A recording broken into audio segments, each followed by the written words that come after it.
Loyalists have sacked Director General of the Department of State Services, DS, Lawal Daura, are reportedly making moves to get the acting chairman of the Economic and Financial Crimes Commission, EFCC, Ibrahim Magu sacked. Daura was removed from his position by then acting president following siege on the National Assembly by DSS operatives. The Nation reports that a source claimed loyalists of Daura were working towards getting Magu removed because they felt he had a hand in his removal. Those loyal and sympathetic to the ex-DG of DSS are up in arms by mounting pressure on the president to overhaul the nation's security and anti-corruption architecture. They specifically demanded the sack of the NSA and Magu too. They alleged that the ex-DSS DG was sacrificed in the absence of the president to ease him out of the equation in the presidency. They also alleged that the removal of Daura was timed to achieve a purpose for the NSA and the EFCC boss. Some of these forces even added spiritual connotations to the sack of Daura. They said some marabouts did the job on behalf of some key figures around the president. It is unfortunate that a governor from the Southwest, who has links with a few corrupt ones, has been vehement in the sack of Magu. Those backing Daura's sack prevailed on the president not to bow to pressure to remove the NSA and Magu, who has done so much to put the anti-corruption fight on proper footing.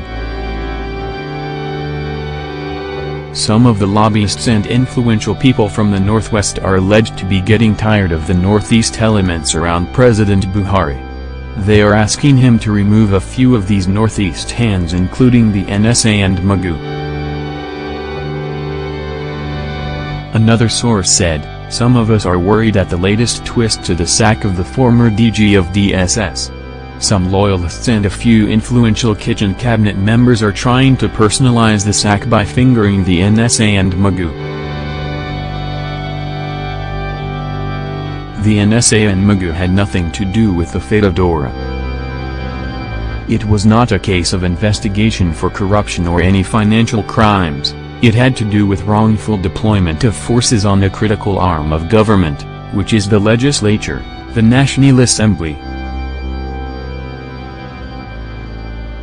Vice President, Professor Yemi Osinbajo, who was then the acting president, had told the nation that the disciplinary measure was necessary to end impunity in the country.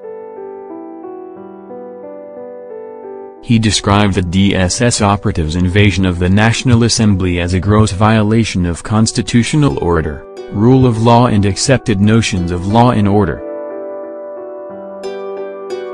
Attributing such removal to the NSA and Magu will be unfair. It is even sad that a Southwest governor is among those driving this latest initiative to achieve selfish ends. The vice president also stayed away from elements of bias by disallowing the NSA and the EFCC from being part of the detention and debriefing of Daura in a safe house in Abuja. The Nigeria police and other security agencies were directed to handle Daura's matter. It will be disastrous for Buhari to start his anti-corruption war afresh because the ultimate target is to make the war a failure. Some of us have been warning against these fifth columnists who are out to bring this administration down.